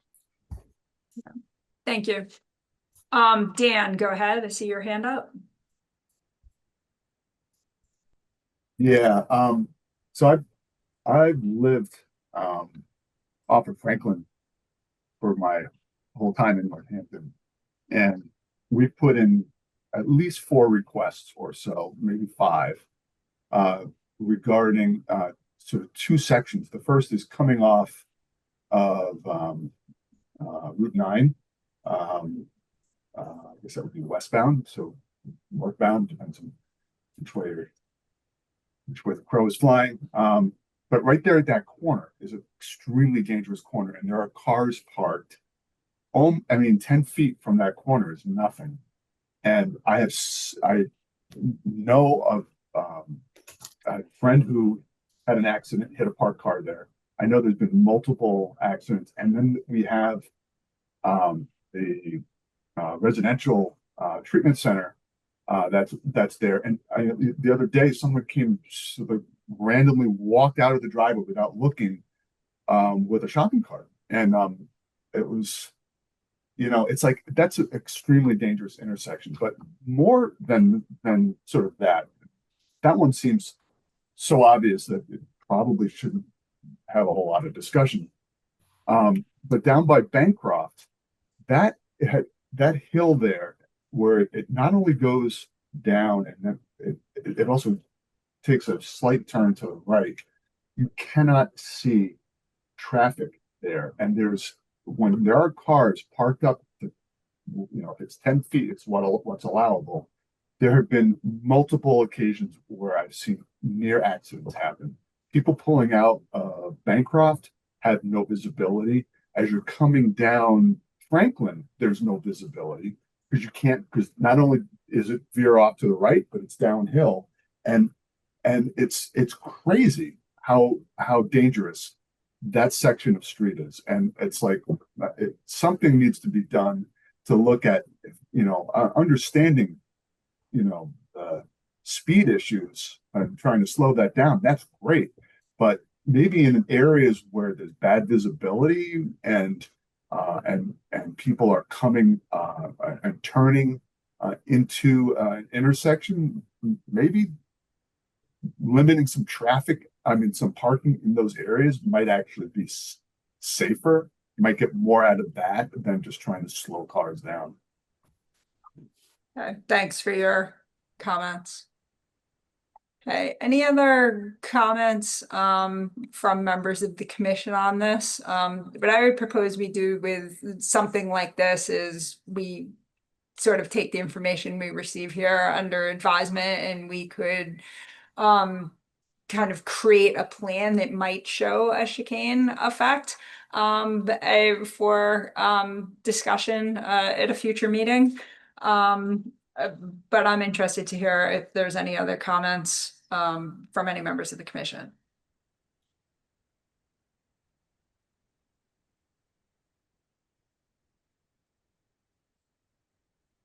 Okay, hearing none, I appreciate everyone's comments and Councillor Clemmer's efforts on this, and we will regroup once we have something to show folks who live in the area. Okay, our final agenda item is a discussion of parking on Bancroft Road. So this was a resident concern about parking close to their driveway, but I like to take, which is at across from number 84. But I like to take these requests and just have a more general discussion about the roadway. So I have a few comments, and then I'll ask Councilor Clemmer to sort of discuss what her findings were. So Bancroft Road is 1,020 feet long, and it is 22 feet wide between Franklin Street and Round Hill Road. So there is a parking restriction on this road. Parking is prohibited at all times on its north side between Crescent Street and Franklin Street. So we would certainly, we get a lot of requests from folks who say, can you do this sort of near my property, or can you do that near that property? And we don't typically go, property by property. So for the purposes of this discussion, we want to have a more general discussion. So Councilor Clemmer, I know that you spent a little time on Bancroft Road. Do you want to just talk about what you found? Sure.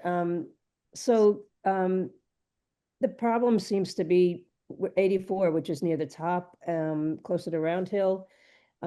It's just curvy up there. It gets very narrow, and people have one-car garages, many of them, and the configuration of the people that wrote to you about this, their driveway is really, really, really steep and short, so they have to come up, and then it's very hard to turn onto Bancroft, and especially if there's a car parked on the other side of Bancroft, there isn't much room to maneuver the car. And that was true of a couple of other houses that when they're backing out, they don't have a lot of room to move.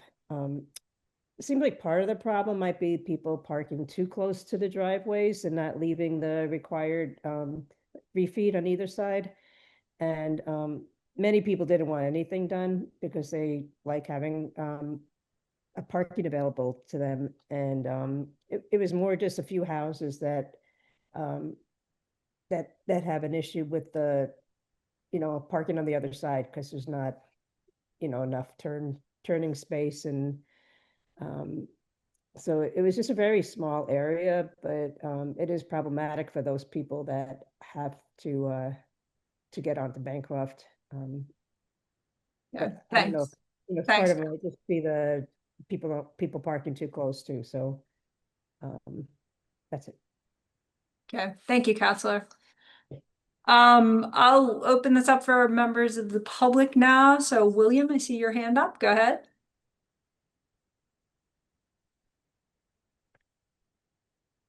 Hi, this is Sarah Metcalf again. I share a house with William. I'm at 93 Bancroft, immediately opposite the property in question in this matter. And I would like to just explain the details of my own property. They may shed some light on it. I have a 100-year-old house, now part of the extended Elm Street Historic District. It has a very short driveway dug into a hillside with rock walls on either side. One car can park in that driveway, and one car can park in my 100-year-old garage. Only one of the two cars that our household has can fit in the garage. So, we're constantly dealing with the need to shuffle cars if there's a snowstorm and there's no on-street parking, but we normally have a car parked on the street. We've been very aware of our across the street neighbors' need to have clearance for getting out of her weird driveway. And we make every effort never to park opposite her driveway. Lately, however, there are a bunch of new cars in our neighborhood that are parking on our street, and I'm not sure quite where they've come from. I wonder if they're overflow from the nearby condos on Round Hill Road, where people don't seem to like to park in the parking lot allotted to those condos. I really don't, I'm not sure where all the new cars have come from, but occasionally I now can't park in front of my own house because there are cars that I don't recognize as belonging to any of my neighbors. One of them has Washington State plates And so that's kind of a mystery. But I've lived in my house for 35 years, and I have edged out of my narrow driveway in this snow-clogged street sometimes when someone has, in my mind, discourteously parked opposite the foot of my driveway, leaving me very, very little room in which to cut and straighten my car out in the road. So I admit the neighborhood is problematic and it requires care. And I really wish that people would be careful to leave adequate distance when they park on the street from the end of my driveway and not park opposite the foot of my driveway as a matter of courtesy. And they also need to be more careful about not parking too close to the intersections in this neighborhood. I concur completely about the problematic intersection with Franklin Street, where there are usually cars parked so close to the intersection that in order to enter Franklin Street from Bancroft, I have to practically drive out into the middle of the road in order to see whether there's oncoming traffic. But I think those problems could be cleared with more clarity about city ordinances, about the amount of distance that needs to be left around intersections and driveways. So Thank you. Thank you. I just want to say, I don't favor any restriction in parking in my street. I favor education of people so that they understand what's necessary to It is be 3 done. minutes. Thank you. Thank you. Yeah, thanks for those comments. Nancy, would you just mind clarifying parking distances from driveways and from intersections? If you wouldn't mind, just for those on the call still. Sure. No parking within 20 feet of an intersection, no parking within 3 feet of the edges of a driveway. There are no restrictions that say that you cannot park directly across from a driveway unless it's already a designated no parking zone. Thanks, Nancy. Appreciate that. I see one more member of the public, and I would like to take this comment just to sort of round out this discussion. So Barbara, go ahead. Can you hear me? Yeah, we can hear you. Go right ahead. I'm Barbara Snook.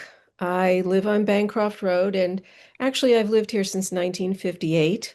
So I'm pretty familiar with traffic and parking on the street. And I'm on the same side as 84 Bancroft, and I also have a very steep driveway down the hill. And I appreciate that the problem they have in the winter, particularly getting out of the driveway. I also know that in their sort of unique situation, the driveway across the road is just kitty corner enough that even if someone followed the rule of staying 3 feet away, first they'd bump into Sarah Metcalf's house, the woman who just spoke with you. But also they would kind of be in the way of 84 coming out. And I appreciate that we can't make all ordinances based on individual homes, but I will say that that's a unique situation, and maybe perhaps a sign could go up there and maybe they could extend that more than just 3 feet, because that would be difficult for those neighbors. But like Sarah, I have noticed two problems. The first one is where Bancroft hits Round Hill. When I was young, they actually did build that apartment building, and as she mentioned, there's ample parking in their parking lot behind the building, but frequently people don't want to park there and walk up the stairs. So they park right at the end of Bancroft, and it is difficult to see oncoming traffic coming up and down Round Hill. And I don't know if maybe some signage can be put up, or perhaps maybe more frequent police or parking people coming up and down the street every once in a while to sort of, give a ticket for people who aren't parking appropriately.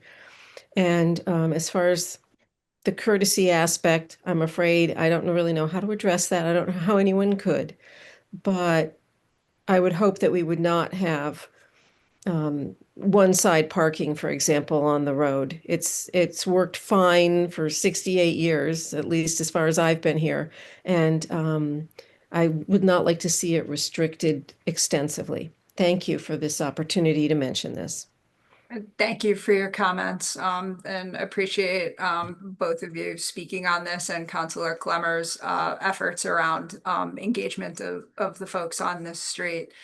I do note that it's 6 o'clock, but don't want to take away from anyone who may have any further comments on Bancroft. What I would say is we take the comments that we receive here and see if there's something that we can reasonably do to improve conditions and come back for further discussion. So I just want to check in with other members of the commission if they have any further comments on Bancroft. Okay, so again, thank you to everyone for their efforts on this. So that concludes the agenda items. I want to check if there's any new business. And hearing none, I'd ask for a motion to adjourn, please.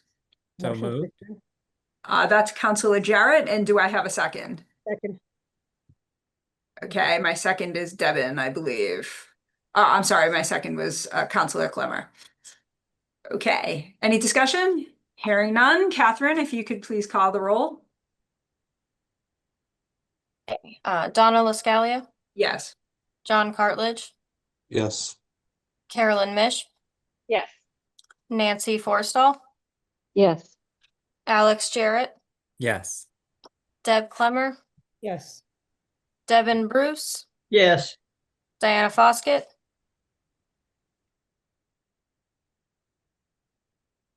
Okay, she's left. Jamie Albro Fisher, Yes. Randy Saylor. Yes. Okay, thanks everybody, and a happy holiday, and we will see you next month. Thank you kindly. Thank you. Bye-bye.